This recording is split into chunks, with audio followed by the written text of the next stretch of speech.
6 अगस्त 1945 सुबह का समय। जापान का शहर हिरोशिमा अपने रोजमर्रा के कामों में व्यस्त था।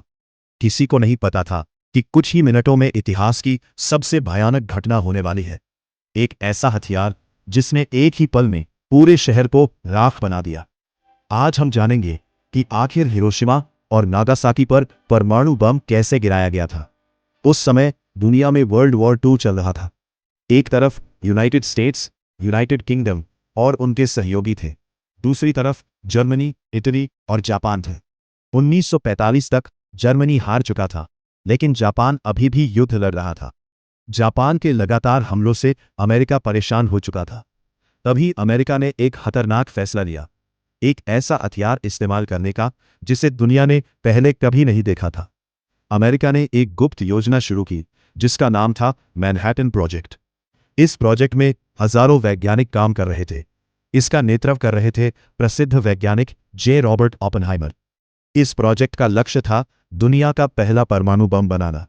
कई साल की मेहनत के बाद 1945 में यह हथियार तैयार हो गया। 6 अगस्त 1945 की सुबह अमेरिका का एक बम वर्षक विमान Boeing B-39 super fortress Pacific महासागर के एक द्वीप से उड़ान भरता है। इस विमान का पायलट था पॉल टिबिट्स। विमान में एक परमाणु बम रखा गया था जिसका नाम था लिटिल बॉय। इसका लक्ष्य था जापान का शहर हिरोशिमा। सुबह लगभग 8:15 पर विमान हिरोशिमा के ऊपर पहुंच गया। पायलट ने बम को गिराने का आदेश दिया।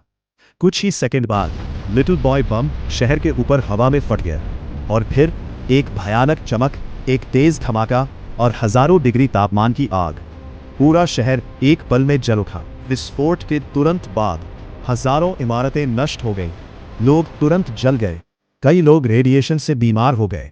कुछ ही मिनटों में हिरोशिमा का बड़ा हिस्सा खत्म हो गया।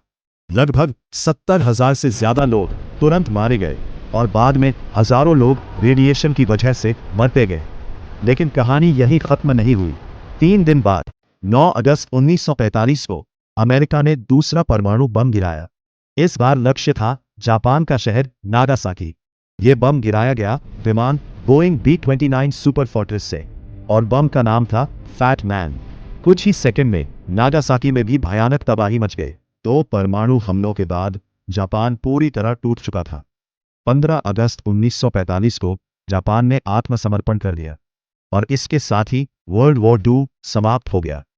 आज हिरोशिमा और नागासाकी फिर से बस चुके हैं, लेकिन वहां आज भी शांति के संदेश देने वाले स्मारक बने हुए हैं। सबसे प्रसिद्ध है हिरोशिमा पीस मेमोरियल। यह हमें याद दिलाता है कि परमाणु हथियार कितने खतरनाक हो सकते हैं।